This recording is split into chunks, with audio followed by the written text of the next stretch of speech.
Hi, I'm Cheryl Jackson. The more we learn about the brain, the more we understand how experiences in early life actually shape and change the brain. As parents, we're responsible for much of our child's early brain development. So what can we do to optimize it? Are there things we can do with our kids that will prepare them for a happy, healthy life? Jennifer Kolari says there are. She's a child and family therapist, and she's author of Connected Parenting: Transform Your Challenging Child and Build Loving Bonds for Life. Hi, Jennifer. Hello, how are you? I'm good, thank you. Now, what do we know about how a child's brain responds to parents? Well, what we know is that the brain is very neuroplastic, which means it changes and it adapts to the environment that it finds itself in. We used to think that the brain you kind of grew it till the age of 5 and then you were stuck with it. And what we know now is that every time an experience changes, the brain adapts and the brain learns and the brain grows. So every time you connect with your child or give them new experiences or they have pleasant things that happen to them, the brain then specializes for positivity. If the brain is exposed to negative experiences chronically, it'll specialize for negativity. And so we have a huge responsibility as parents to shape our children's brains. Okay, now you talk a lot in your research about oxytocin. What does that have to do with anything? So oxytocin, we typically think of oxytocin as the hormone you're given to stimulate labor. But it's so much more than that. It's actually known as the tend and befriend hormone. And it has a lot to do with human bonding. And it's also one of the building blocks for social cognition. It's what keeps us bonded together and caring about each other and trusting one another. So you kind of have to think of it as a deal that nature made. The brain isn't finished developing until about 25 years old. So thankfully, we don't have to give birth to 25-year-olds. Right. What nature's done is it's given us oxytocin. And oxytocin keeps us very, very closely bonded to our kids because human babies and human children stay with their parents for a very long time, more than any other animals in the animal kingdom. And we need to stay connected. So that's our bond. Let's sort of think of it as an endless fourth trimester. And so what does it do for a child? Please no. And so what does it do for a child, though? It does incredible things. It actually strengthens the immune system. So when there's high levels of oxytocin in the brain, it makes you healthy. It contributes to mental health and social health. It actually speeds up neuroplasticity, so you learn faster, you learn better. Anything you're exposed to in learning, if there's nice, good levels of oxytocin in the brain, you're going to learn faster. If the brain is stressed and there's high levels of cortisol, which is a stress hormone, you're going to learn slower because the brain has other things to do. It has to keep you safe. It's a regulator, so it helps you to calm down and relax and become more resilient. So oxytocin is actually a very powerful anti-stress hormone. Okay, so I guess you want to keep this flowing in your children. Yes, and in you. Well, that's true, I guess, in the parent. Okay, Yeah. So there's a double benefit there. And it feels good. You know when you look at a baby and you just want to like, oh, they're so cute, and you get that rush, that feeling, you can actually feel the flood of those beautiful reward chemicals like oxytocin and opiates and endorphins flood you. Okay. And it's lovely. So how do you keep this going in your child? Well, it's a good question. And a lot of us think, oh, I do that. You know, I snuggle my kids. It seems like instinct. Yeah, we do. We do. So what I would say is if you're doing it fantastic, do it more. Think of it as brain food. Think of it as emotional nutrition. And we're very stressed as families. We're busy. We're running around all over the place. We're constantly thinking about taking our kids to programs and doing homework and getting them to bed. And we sort of function in task management mode with our kids a lot. We talk at our children, so it's really important to talk to our children. And I don't know this study, but it was done in the States, and I think it's about 7 minutes a week. 7 minutes a week? Yeah, I think it was 7 minutes a week that parents actually talk to their children. The rest of the time is talking at.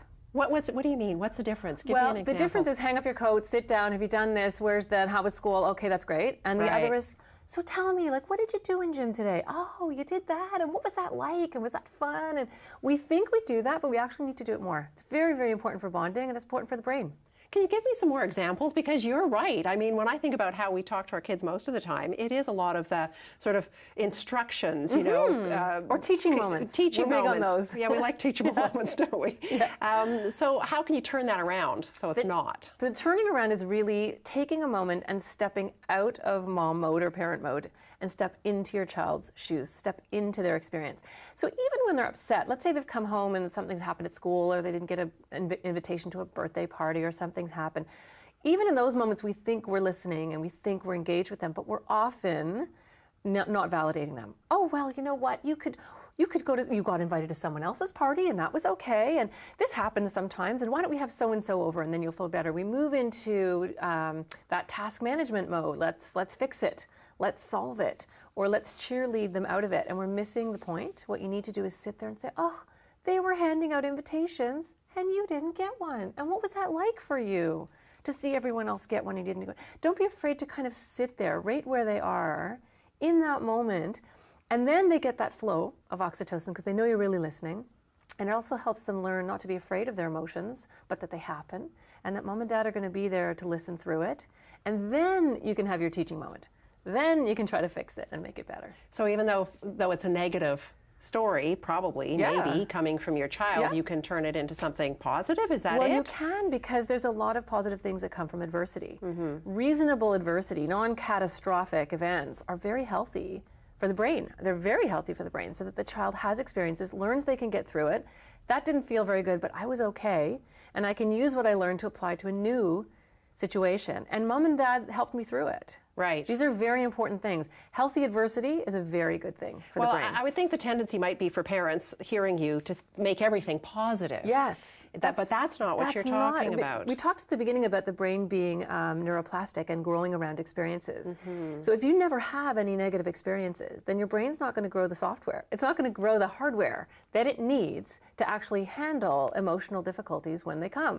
So when your ice cream falls on the floor, and when something happens that isn't such a big deal, they fall apart and they don't know how to handle it. And it's because we haven't let them. We haven't given them those opportunities. But that's hard for parents. It's so hard. But parents have to see it as important. It's so important because eventually you can't control the things that life throws at your child, and you want them to have the emotional backup to handle it. What happens if parents do go in and maybe don't quite understand what you're saying and fix everything and make it positive? You create a child that becomes very dependent on you, first of all, that sees their parent as someone who needs to solve their problems for them.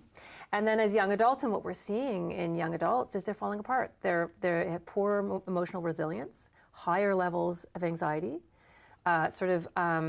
not being able to follow through on things, crying in the workplace. Like, you really see difficulty regulating. And of course, right through calling parents for help, and right through university, asking for help with assignments, call my professor and help me with this. And if you keep doing it, you're going to keep doing it. Yikes. Okay. Yeah. Is it ever too late to start doing these kinds of things with your kids? I mean, I'm sure there will be parents watching who have, teenagers who think, oh, I maybe didn't quite get this right. It's a great question, and no, it's never too late. The brain is neuroplastic, which means all the way through, even your adult children, you can use these techniques with, and they work. So it's never too late. You can always start listening. You just have to earn it. You just have to prove to your kids that you're there, and you can do it, and you can handle what they throw at you.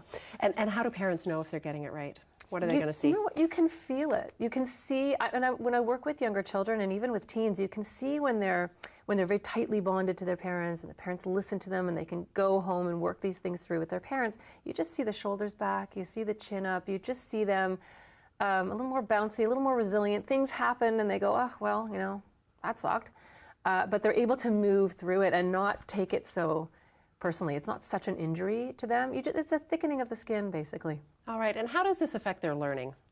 Well, it does in many ways, first of all. When the brain is filled with these lovely reward chemicals and everything is balanced and the attachment is good, it affects attachment circuitry, which also affects executive functioning. So they learn better, they're calmer, they can pay attention better, they don't have cortisol flying through their body, so they're not emotionally itchy and irritated. So they can focus and concentrate. And when the brain is calm and happy, that's when you learn. That's when you can learn. When you're stressed and upset and worried about your own problems, you can't focus on adapting and learning new situations and learning new things. So, okay, thank you so much. You're welcome. To take in there. Thanks, Yes. Jennifer. My guest has been Jennifer Kolari. Support Ontario's public television. Donate at tvo.org.